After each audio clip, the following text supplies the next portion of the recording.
Check, check, check. You want to say something? How do you feel about switching sides with me? Why? Because my hair looks better on this side than it does on that side.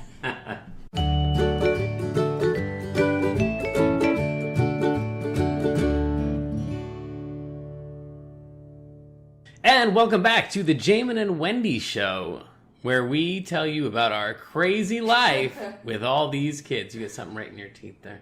Yeah, I feel like it looks like we should be cooking something here. Ooh. We're talking about taming the crazy. Taming the crazy. You tame a lot more crazy than I do. So 6 kids can be crazy. Kids have this amazing ability to amplify each other's behaviors and things spiral really fast. So part of taming the crazy means trying to catch things early on and interrupt poor behavior before it goes downhill, because once it goes downhill, it's going to be hard to slow the train. So as a former teacher, I use a lot of classroom management strategies, which I recognize makes us look kind of weird when I say things like 1, 2, 3, eyes on me in the parking lot, and my kids you have a classroom. Don't say that. But that's what's working for us right now. And it's one of the necessary differences between having a couple kids, where you've got the same number of hands as you have kids. Right. And you can grab them. You can just grab one you in can each just, hand. right? We don't have that option. Hold them up by the neck until the Till they calm struggle down. stops. Right. Yes. Or you've got a ton of kids. Or pretend like it's a kindergarten classroom, which is kind of how I approach it. And no one can... Oh. Hey, buddy. Come here. Oh. Hi.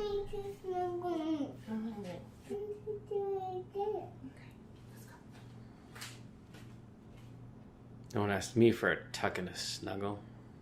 And we're back. Today we're making a nice braised duck. Wendy's taming the crazy. Taming crazy people.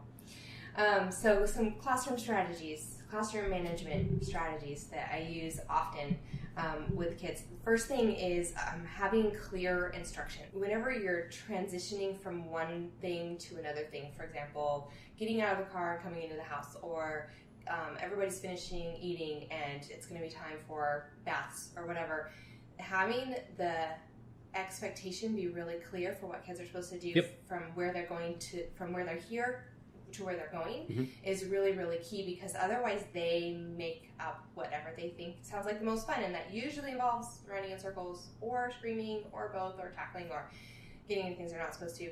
So everyone needs to have said with their mouth what they're going to do in just a second. Right. What are you going to do? That's right. Oh, you don't know? You want to go play? You're going to play what? Yes. What are you going to play? It has to be specific. You're going to play blocks. You're going to take off your shoes. You're going to play blocks. Now what are you going to do? Right. Or when you get out of the car, stand on that white line.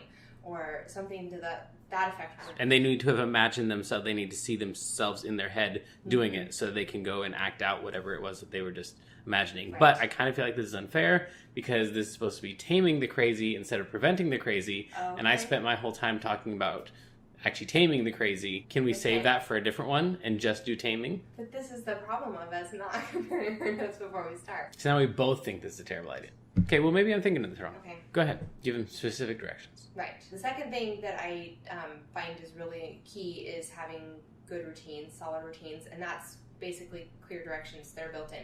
The kids already know the expectation because they've done it the same way every day, and the really important part of this thing is that it's consistent. We do it the same way at the same time every single day, and the incentive or the consequence for doing or not doing it has to be the same every single time.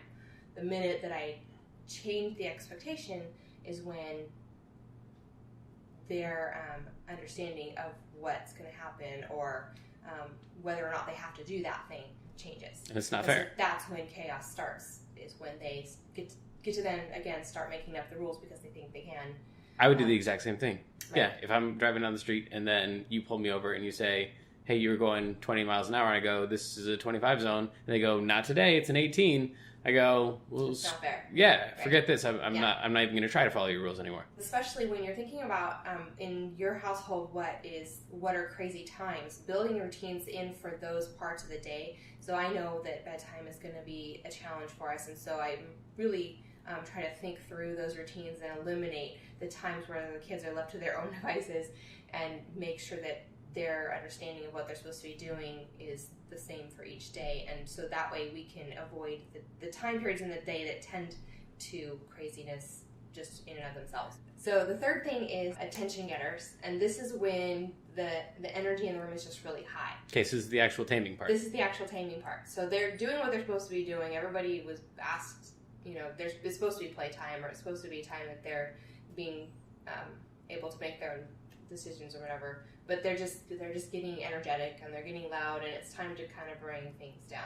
So one thing that I use often to get attention, this could really be anything. I know some people do like flicking the lights in the classroom or like a clapping thing or whatever. I do a song often, and so we do like, if you can hear my voice, touch your nose. If you can hear my voice, touch your ears. If you can hear my voice, tap your head, tap your head. If you can hear my voice, say shh. If I'm singing this song, I'm going to slip my wrist. It's not that everybody has to do the same thing. It's just that the kids need to know that this is the thing that means it's time to pay attention and listen.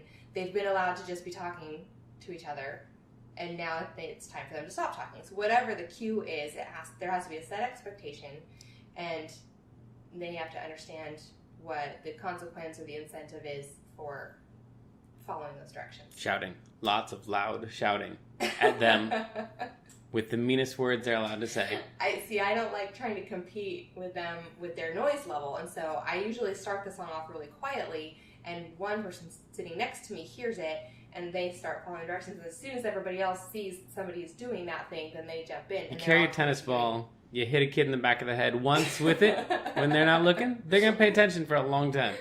That's adorable, though.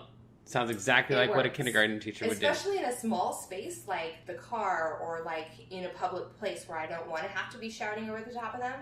And we're now to bring the volume way down.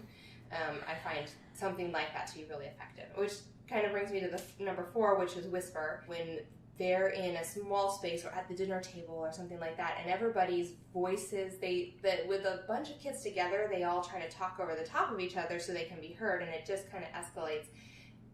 When they want to hear something that's really quiet, they all bring it way down. And so if I'm talking at the dinner table and I'm leaning in and whispering something next to me, it tends to lend to other people going, oh, what's she saying? And then they all kind of bring it down too. Or like a visual cue. Like if you got for Papa Night, I carry a pocket full of jelly beans. Sure, yeah. Because they're like 3 or 4 calories or something. I don't know. Don't send me how many calories they actually are.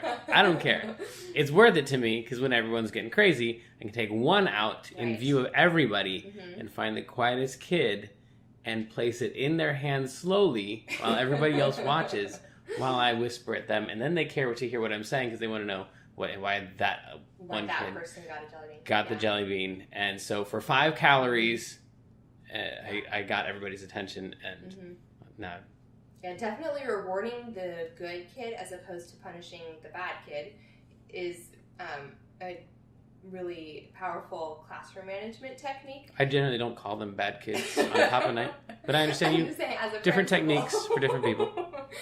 When you reward the good behavior, then everybody jumps in and goes, "Oh, I want her to say that about me," and so then they tend to follow suit. Sounds like you have very nice children. It works. It works in all kinds of classroom group children settings. That's true. Next is find the source. So this is kind of the same as find the one good kid who's doing the right thing. It can also mean find the one person, like if you can just pause for 30 seconds or so and find the one person that if you could remove that person from the group, everything else would simmer down. A lot of times I'll do that where I'll just grab that one child, not actually physically grab them, but like come over to that one child and find a way to redirect them. I'll grab them and say, hey, let's go find a different game, or hey, why don't you come build a puzzle with me, or why don't you come over here and do these blocks, or it's time for you to go get a snack, or whatever it is that will change gears for that one. Sure. It doesn't have to be a person. It could be a thing. It could be the TV show that you're watching. Sure. Or the toy that's the show, the toy they're fighting about, or just the type of the game that they're playing. Maybe they were playing a game that turned into a tag game, and now it's running in circles around the house, but now could we change that game in a different way and have it be a sitting down game?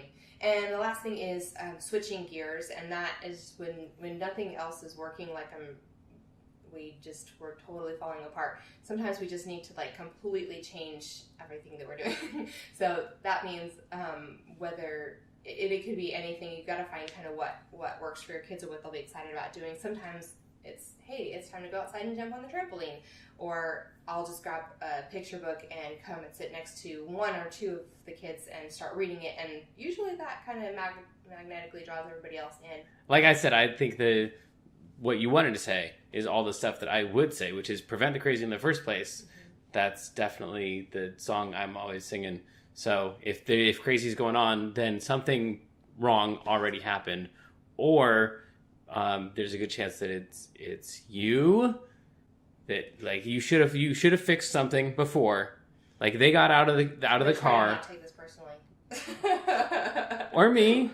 Like they got out of the car and they all just went crazy. Well, whose fault is that? What would I do if I got out of the car and I had stuff I wanted to do? I'd go do it. They didn't have anything to do. So that was your fault. You should have planned for that better. Or in a lot of cases, everybody's actually pretty happy with each other. And I just feel like it's crazy because it's a higher volume than I'm comfortable with. For me, okay needs to be okay for them and okay for me at the same time. And you've just got a lot higher threshold for noise and stuff than I do. But in a lot of cases, like they're all doing great and I feel like we got to do something here, right. But everything's actually pretty cool. And if I would just chill out, everybody would be happy. Or that I'm having a bad day or something we fought about or something that I fought with one kid about and I'm, taking it out on the others. Or in a lot of cases, it's me. So it's either I should have prevented it or it's that I'm just in a funk myself. I think the biggest thing, aside from it being me and my lack of preparation for the situation, is, and the pocket full of jelly beans really helps. That prepares me for pretty much anything. But aside from that, it's just a matter of their own selfishness. If like things actually are crazy because they actually are crazy and they're in bad moods or whatever, which happens, then in almost every case, as is the case with me, like serving somebody else, helping somebody else, having something that I have to do that takes me out of my own selfish desires is gonna turn my mood around. I can't be concerned about somebody else's problems and concerned about my own problems at the same time. So if I see that one of the kids is fighting with you, then pull them out. They're gonna come help me unload the car, or they're gonna help me stock the fridge, or those both had to do with groceries. But they're going to help me do something else. They're going to help me clean up something, and we're going to talk about something completely unrelated, and it's just going to be a different good time with a focus on something other than that kid not getting what they wanted out of that situation. Right. Just pull them out. And redirection is pretty powerful. Yeah, yes, especially when the redirection is not like, well, let's find another game that you want to play. What other book would you like to read? What about you and you and you and you? But I pull them out and it's about somebody else, and it's not you anymore. We're going to go do this other thing. That's really all we have to say about Taming Crazy Kids. We have 6 of them. Don't we have more crazy than that? So what did we say? We said redirection. You said whisper. I said jelly beans. So bribe them and sing goofy songs. Set clear expectations. Clear expectations. That's really, I feel like that's the whole entire blog, though. Anything that has to do with parenting has to do with expectations and consistency. Yeah. If you have that, like you have the worst rules in the universe, but if you're consistent about them and your expectations are clear, then the kids will grow up at least functional, knowing how to maneuver around in their world. Sure. All of the craziness and the insanity comes in when they don't know what to expect, or they know what they're supposed to expect, but they don't know if it applies in this situation or not. Or they hope they can get away with it because sometimes they do. Right, and it depends on your mood. And so now they're not making decisions based on what do I want out of life. They're making decisions based on is my read of mom correct today or not. Yeah. I think that's going to be the end of every single one of these things that has to do with kids is consistency and expectations. And whisper. Or use jelly beans. And if you like this, then please like and subscribe. What do you say? Like and subscribe, and follow us at our blog at crazyblessedadventures.com or on Instagram. Unless you're watching this 3 years later and Instagram doesn't exist because the next thing took over. If you go to crazyblessedadventures.com and we're not there, then there's nothing to follow. Go to the website. Go to the website. No one ends that way. That's why you're in charge.